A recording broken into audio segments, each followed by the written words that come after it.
Hello students, in this lesson 2 about current electricity, we are going to see how the electricity is used and how we are depends upon heavily on the use of electricity, and nowadays it is used to operate machines, communication systems, electronic devices, home appliances and more. And in this session we are going to see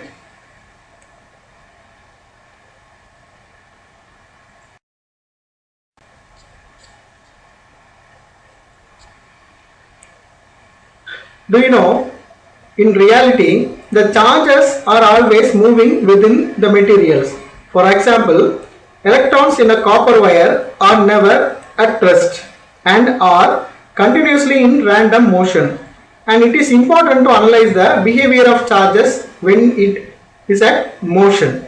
So, this electric current is the fact about the charges and their motions. As you know, the matter is made up of atoms. Each atom consists of positively charged nucleus with negatively charged electrons moving around the nucleus, and the atoms in metals have one or more electrons which are loosely bound to the nucleus. These electrons are called free electrons and it can be easily detached from the atoms. So the substance which are abundance of these free electrons are called conductors. In the last lesson we saw a lot about the conductors. When a potential difference is applied by the battery across the ends of the conductor, we saw the conductor have two ends, one is positive and another one is negative. The free electrons drift towards the positive terminal of the battery and producing a net electric current. That's why the motion of charges is called electric current. Now, if a net charge Q passes through any cross section of a conductor in time t, then the current is defined as I is equal to charge divided by time. That means Q by T. But the charge flow is not always constant. Okay, so the current can more generally defined as I average is equal to del Q divided by del T. That means del Q is the amount of charge that passes through the conductor at any cross section during the time interval del T.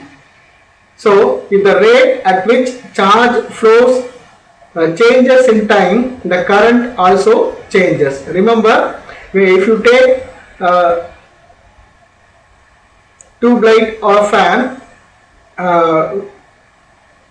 if you switch off the switch, but the current still in that wire between the fan and the switch, so there is no loss of current in between the connection. The instantaneous current I is defined as the limit of the average current as del T to 0. I is equal to limit del T to 0, and now del Q by del T is equal to derivative of charge divided by derivative of time. As you know, the SI unit of current is ampere and it is denoted by the symbol A. 1 ampere is equal to 1 coulomb divided by 1 second, or 1 ampere of current is equivalent to 1 coulomb of charge which is passing through a perpendicular cross section in 1 second. The electric current is a scalar quantity. Let's see about the conventional current. In an electric circuit, arrowheads are used to indicate the direction of flow of current, and the flow of the circuit should be from the positive terminal of the battery to the negative terminal. Now, the current is called conventional current or simply current, and it is the direction in which positive test charge would move. This shows the switch is off and on. When you see it is on, the light glow, but when it is off, the light used to diminish. This circuit shows the on and off of the electric current. A transfer of positive charge, that's a important thing. A transfer of positive charge is the same as a transfer of negative charge in the opposite direction. This positive or opposite and negative directions.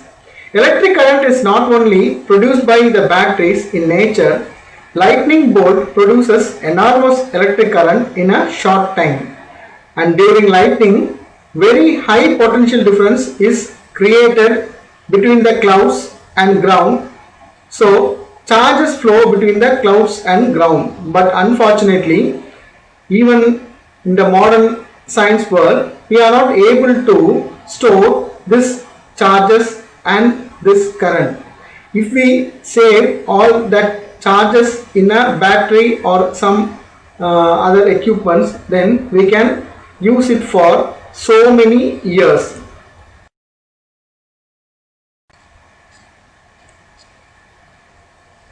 Now, drift velocity. Subatomic particles like electrons move in random direction in all the time. And when electrons are subjected to electric field, they do move randomly. I think you all know about the word randomly. Okay. But they slowly drift in one direction. The electrons slowly drift in one direction. In the direction of the electric field applied, they move towards the electric field. The net velocity at which these electrons drift is known as drift velocity.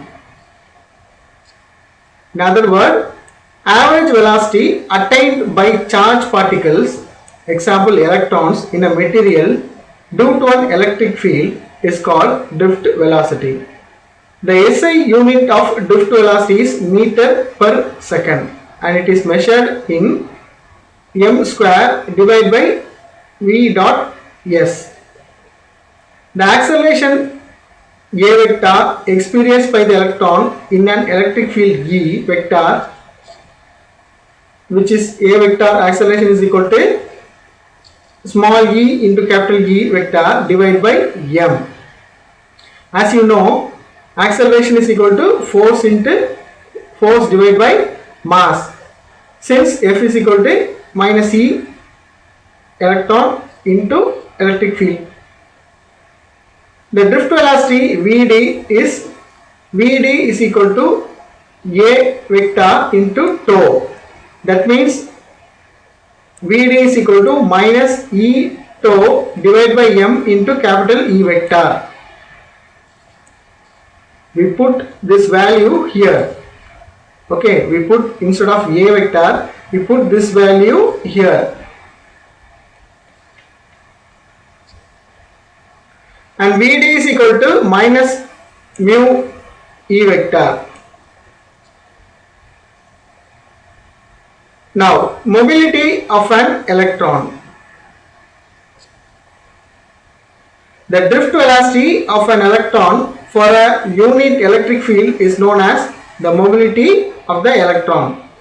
And the mobility of an electron is calculated by, okay, let's calculate the mobility of electron. Mu is equal to E tau divided by m, which we take from the drift velocity, and mu is equal to Vd mod.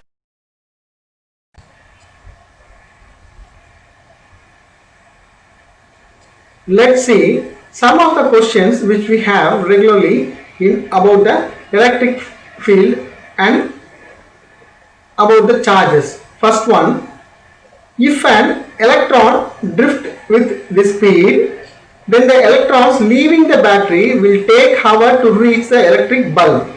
Then how electric bulb glow as soon as we switch on the battery?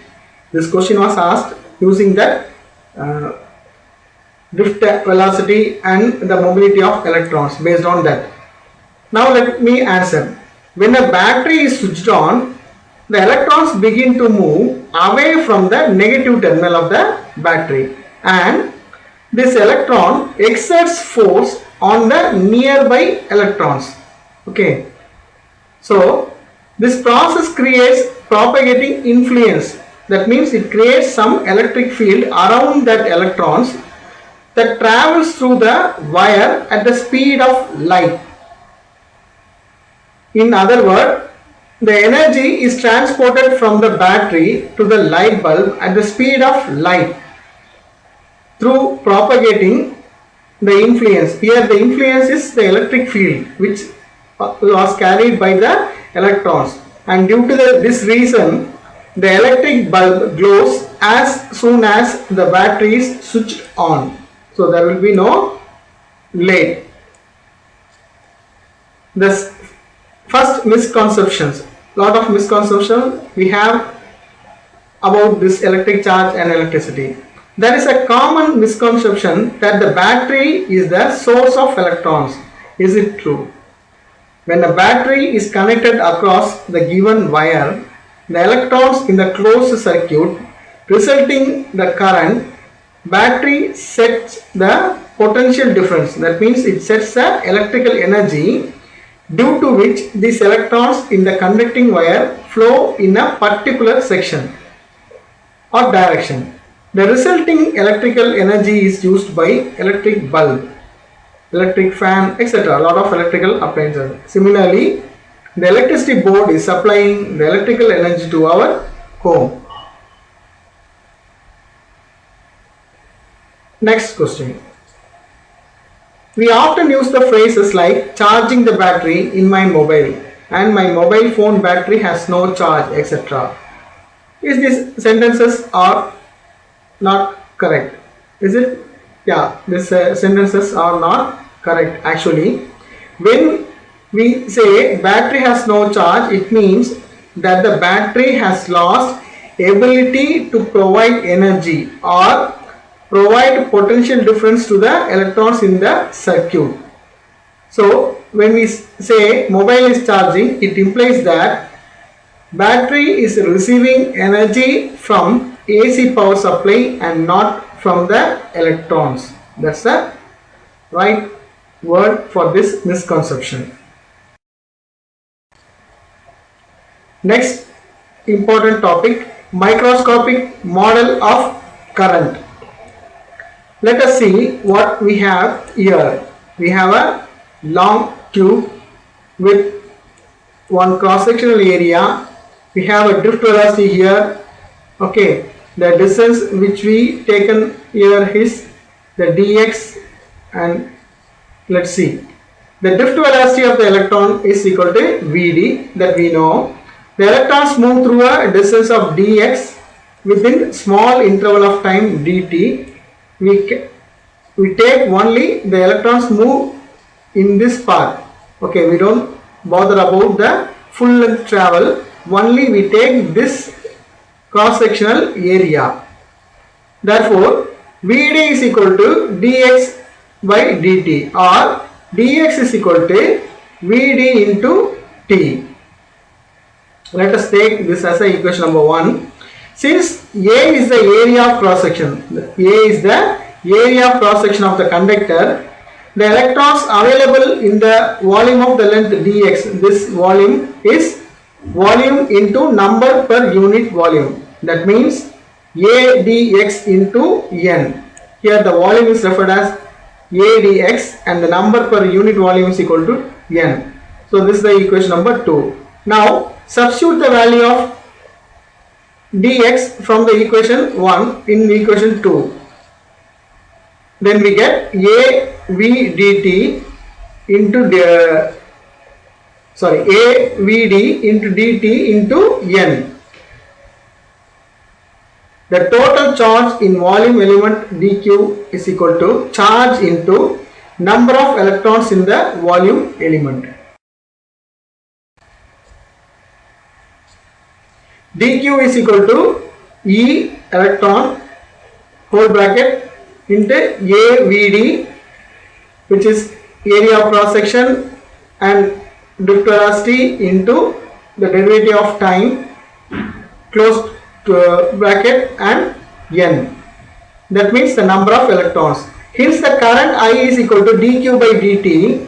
We put ne avd into dt. Now here we can cancel this dt and dt. So we get I is equal to number of electrons in area of cross sectional with the drift velocity NEAVD. Let's see the facts about the current density, which is referred by the letter J.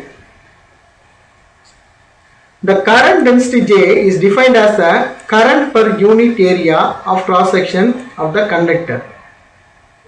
In the microscopic model of current, we take only a limited area of cross section, and in that limited area of cross section we take the value of current I is equal to NEAVD. So here the current density also current per unit area of cross section of the conductor, which is J is equal to I by A, current by area of cross section. The SI unit of current density is A divided by M square, or AM minus 2. So if you put J is equal to, instead of I, if you substitute the value of I here from here, NEAVD, okay, NEAVD divided by A, you can cancel this A. Then from equation 2 we get J is equal to NEVD, and the current density is a vector quantity and it is given by J is equal to J vector is equal to NEVD vector.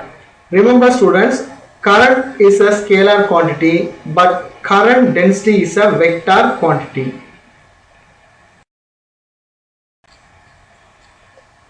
So the current density is given by J vector is equal to NEVD vector, and substituting the value of Vd from the drift velocity, we get Vd is equal to minus E tau capital E vector divided by M from the above equations, and we get J is equal to minus N dot E square, because we have a E in this drift velocity and also in the J. So N E square tau into E vector divided by M. Instead of this values we can put sigma.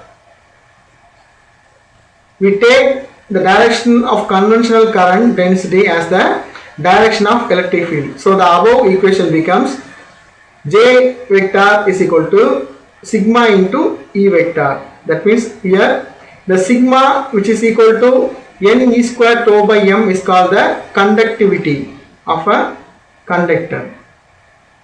The equation J vector is equal to sigma E is called the microscopic form of Ohm's law. This is called the microscopic form of Ohm's law.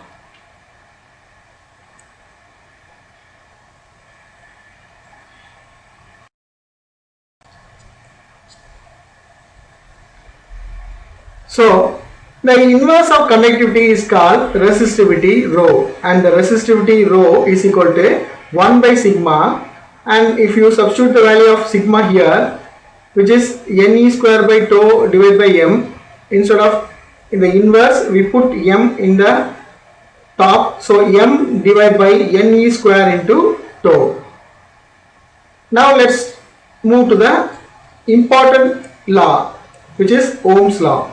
Remember students, the very important law in this chapter is Ohm's law. Consider a segment of wire length L and the cross sectional area A. The Ohm's law can be derived from the equation J is equal to sigma into E. When a potential difference V is applied across the wire, the net electric field is created in the wire which constitutes the current. So it means that electric field is uniform in the entire length of the wire. Here the length of the wire is L and the potential difference is voltage V. That's why we put V is equal to E into L. And as we know the magnitude of the current density value, is it? We know the magnitude of current density value, that is J is equal to sigma E or sigma into V by L.